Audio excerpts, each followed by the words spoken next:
Stephen A., appreciate the time. Thanks so much for it. How are you? I'm doing all right. My apologies to you and your listeners. I was supposed to be on 3 o'clock. Not your fault. That's mine. I got caught up with something. I got distracted, and my apologies for being so tardy. S.A., don't apologize, brother. I've been to 2 of your homes. You fed me a good lunch, brother. You could be as late as you want to. I always watch out for you, my man. I appreciate you, bro. Thanks a lot, my man. What's going on? So the big thing here is Giannis. Everyone's excited about him coming to the Heat via that trade when it gets made official on July 6th. Now we're getting greedy and we're wondering, is LeBron going to be joining? How do you handicap the LeBron sweepstakes, and how realistic do you think the Heat are for a return for LeBron coming back to South Beach? I don't think it's likely, but I do think it's reasonable. I mean, I'd give it about a 30% chance. I think that when you got Giannis Antetokounmpo, Bam Adebayo, and Bobby Portis on your front line, and you've just acquired Tim Hardaway Jr., it's one of those situations where you're looking at LeBron, you can conceivably be a favorite in the Eastern Conference to get to the finals. I don't think anybody would doubt that, and potentially win it all. So you have to take that into consideration. Obviously, someday they'll probably erect a statue for LeBron in Miami, considering what he accomplished for the organization, not to mention the fact that, again, you know, what he's done, what he's still capable of doing. You got to give respect where it's due. The only other side, the side that's against it, you know, he didn't depart on the greatest terms with Pat Riley, even though they're both grown men and you can move past all of that. But D Wade is no longer there. And so what's the attraction outside of pure basketball reasons?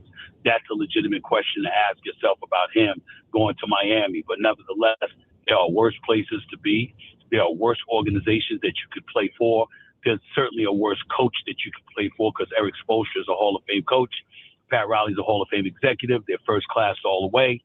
There's a lot to love about the possibility of Miami. We just don't think that that's a likelihood, considering the options are in Cleveland, which is his home, and Golden State, where you have the greatest shooter that ever lived, which would leave LeBron James about a 45-minute ride from his family and loved ones. Those are the kind of things you got to think about right now. And S.A., to that, like he said, money's not involved. I mean, he ain't gonna take league minimum. He ain't taking $9 million, but he'll work with the money. Is it roster fit? Is it life comfort? I heard that. Then he said he wanted to compete. Rich Paul came out and said he wanted to compete for another championship. What are the legitimate, you know, hierarchy of decisions he has to make, and those different things he's looking at? I think he wants to enjoy playing the game. Obviously, that involves competing and legitimately competing, but also playing with the people that he wants to play with. I certainly don't think money's a factor. He made about $52 million last year, nearly $53 million. And speaking of Bobby Marks, our capologist for ESPN yesterday, he said the most that Golden State and Miami and them can pay him is $6 million. So it's clearly not about the money. Because if it were about the money, I mean, he's just not going to get what he was getting before. It's definitely about quality of life, quality of play. Those two things come into play. It's just that you don't know what's the priority for him right now. Golden State would definitely have a tougher route through the Western Conference if he were to go there with Steph Curry, particularly if they weren't able to get Anthony Davis as well. Whereas it would be significantly easier in Cleveland and Miami. But who knows? I heard somebody yesterday mention the New York Knicks, because he thinks he could put an additional $1 billion in his pocket if he went and represented the New York brand and he was in New York City, fresh off of capturing an NBA championship for the first time in 53 years. So there's a lot to go into all of these decisions. I think ultimately it comes down to him being happy wherever he's going to play. And who knows what's going to make him happy at this particular moment in time outside of being near his family. And the only option that's really viable for him in his mind at this particular juncture would be Golden State. You know, because we're in Miami, Stephen A., the Riley-LeBron relationship, as you mentioned, I think the notion is that it's, you know, maybe not in the best place because of what happened at the end of 2014. But Pat Riley did tell Dan Le Batard a couple months or maybe a year ago that he'd leave a key under the mat for LeBron. Wouldn't the chance to win another ring, and I'm talking not just LeBron, but Pat Riley as well, going after Giannis, putting all his chips into the middle of the table for that trade, wouldn't that opportunity for both of them supersede any previous issues from over a decade ago? One would imagine it would and that it should. We just don't know that definitively because of the parties involved. You're LeBron James. You really, really pride yourself on being in control and being able to make your own decisions. A big turnoff for you is having to capitulate to the wishes and desires of anybody at this particular juncture. You're entering your 24th season. You firmly established yourself as being on the Mount Rushmore of basketball as one of the greatest players to have ever lived. You're a 4-time champion. You're a 4-time league MVP who still in your 24th season, approaching age 42, is in better shape, better conditioning, with better ball skills than 95% of the league. And so when you look at it from that standpoint, you do recall and you do remember Pat Riley nitpicking a little bit. Now, let me be very, very clear. Pat Riley is the winner within. I love this man. I respect the hell out of him. But I've been on the record stating prior to the Giannis deal that it was time for him not to step down, but to step upstairs and be a bit deferential and give some more clout and cachet to Eric Spoelstra, who has earned it with his coaching acumen, his dedication and commitment to excellence, and never compromising the Miami Heat in any way. I think that Eric Spoelstra definitely deserved that. But then Riles went out and pulled out another thing out of his hat.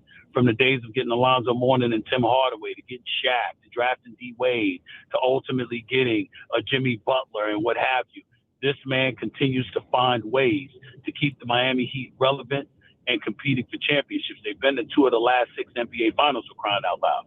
So this is Pat Riley that we're talking about here. And for him to go out in his 80s and to pull off getting Giannis Antetokounmpo to come to Miami, you just can't say enough about him, his greatness, and what he's accomplished. That's certainly something that has to be appreciated and revered even by the great LeBron James. And so all of those things are things that we have to remember moving forward. From a playing style, clearly playing for Miami is a better situation than playing for Cleveland. But in the same breath, LeBron James is very, very tight with Steph Curry. And this is the greatest shooter God ever created, playing like a superstar at age 38. And it's not beyond the realm of comprehension that you might prefer playing with him because, my goodness, if you are LeBron and you have that brother to throw the basketball to, particularly if you're fortunate and lucky enough as an organization that is Golden State to also get Anthony Davis, even though we're hearing the Wizards say they're not interested in trading him to anybody. But if you're lucky enough to pull that off, that definitely seems to be a viable option.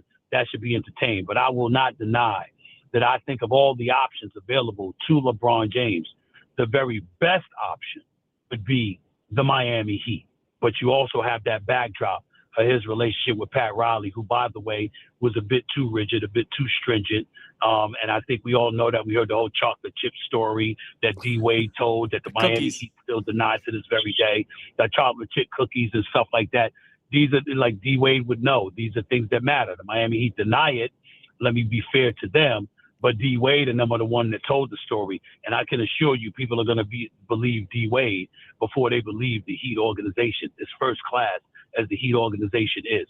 But I think any of us that know basketball knows that based on what Golden State has to pull off compared to what Miami has already pulled off, Miami clearly appears to be the best option, but it would keep him far away from home with his family being in L.A. And that's a challenge that we don't know that he'd be willing to embrace. Well, just so you know, Stephen H., our own Channing Crowder offered to bake LeBron cookies if he ends up wanting to come back to Miami. So we've got that settled, man. Well, the problem, bring him back home, brother. The problem, there's a threefold problem with that. Number one, we don't know how well Channing Crowder bakes cookies. That's number one. Probably number horrible. Two, we don't know if Channing will decide to eat it himself and not share it with LeBron. And number three, we don't know if Pat Riley won't have those cookies removed from the plane at his discretion, which would piss LeBron off. And Channing Crowder can't control those three scenarios. That's the problem. Here's the thing also, Stephen A. Channing's going to be hitting you up for the dough to make those cookies because, you know, he ain't paying for it. Oh, yeah, I'm tight. I feel that. We so am I. That's how you keep money. You understand? You got to be a little tight with it. Got to be a little frugal with it. That's how you don't got to spend it. You got to spend a little. Nothing wrong with spending a little bit. Just don't spend a lot of it, all of it. Don't do that. Don't do that. Yeah. And Stephen A., basketball-wise, just explain this to me. There's a question goes on down here. when we got Giannis Sure. and we already have Bam, your number one and number two options are paint dominant players. And they got Tim Hardaway Jr., you know what I'm saying? They put some Bobby Portis. I don't know if he's a great shooter. How does this work out? Can you see this looking right with those two big dudes in the middle? Well, yes, I do. And here's why. Giannis is not some post back to the basket player offensively like that. He is lethal in the open court. He's got you reeling downhill all the time because that's how he's coming, like a locomotive.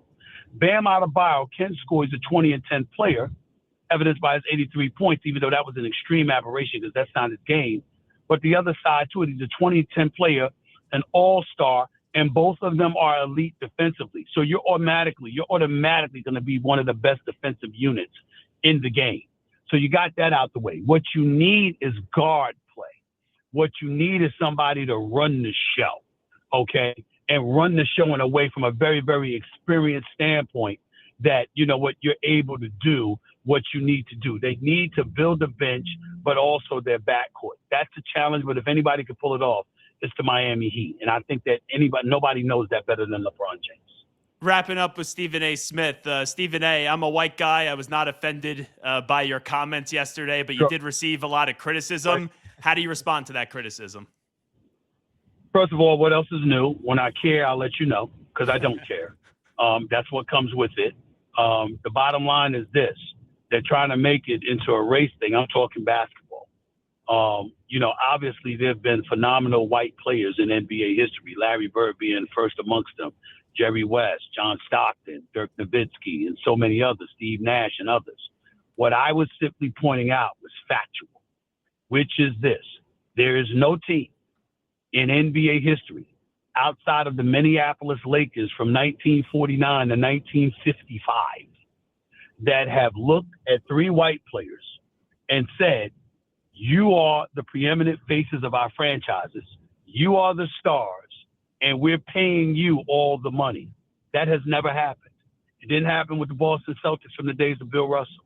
It didn't happen with the Los Angeles Lakers from the days of Wilt Chamberlain and Jerry West to Magic and Kareem and Worthy and all of these guys. It didn't happen with the Celtics with Larry Bird and McHale because Paris and Dennis Johnson was there. It didn't happen with in the 90s, okay, with Jordan and the crew. It didn't happen with the Pistons, with Isaiah and Dumas, with Joe Lambier, Bill Lambier and those guys. It didn't happen with the Lakers at the end of the 90s when they were sitting back and looking at things and saying, okay, we're going to go in a different direction. And it's Shaq and Kobe with others. It didn't happen with the Spurs who had Manu Ginobili, but had Tim Duncan and Tony Parker to pair with them, and David Robinson before that. It didn't happen, with the Miami Heat. It didn't happen, with LeBron and D Wade. It didn't happen with the Spurs again. It didn't happen with the Golden State Warriors with Steph and Clay. And then after that, it was, Kevin Durant joining them. It didn't happen with Toronto and Kawhi.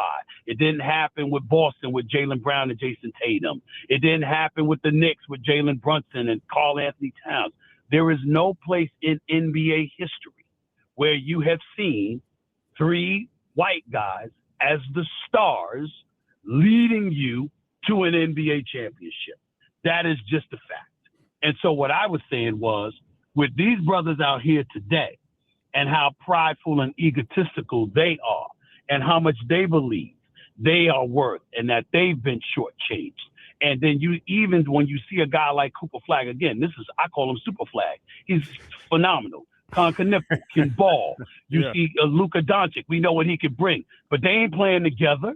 The fact is you haven't seen a team assembled in the NBA in the modern era spanning more than a half century that evolved the entire nucleus of their team around three white guys. That is a fact. That is what I was pointing out. If somebody wants to say pointing that out is racist, I would say, okay, then you don't care about talking about basketball history. I didn't say this about baseball. I didn't say this about football.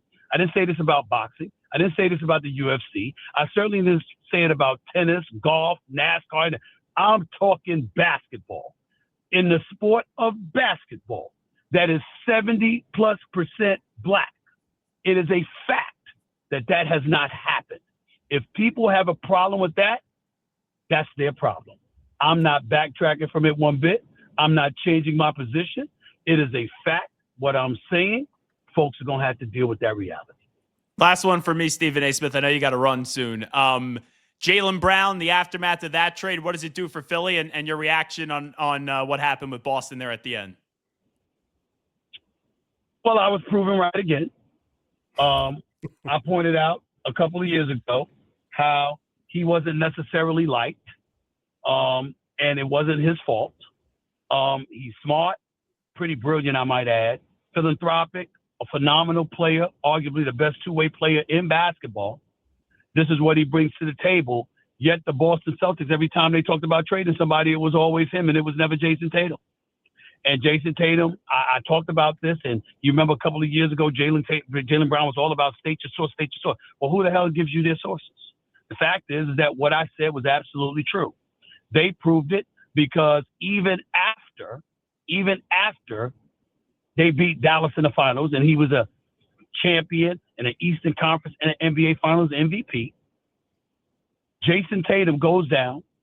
Jaylen Brown follows that up after signing for $304 million and shows you he's worthy of being number one, averaging 28 a game, being the best two-way player in the game, and they still talked about trading him. Well, why?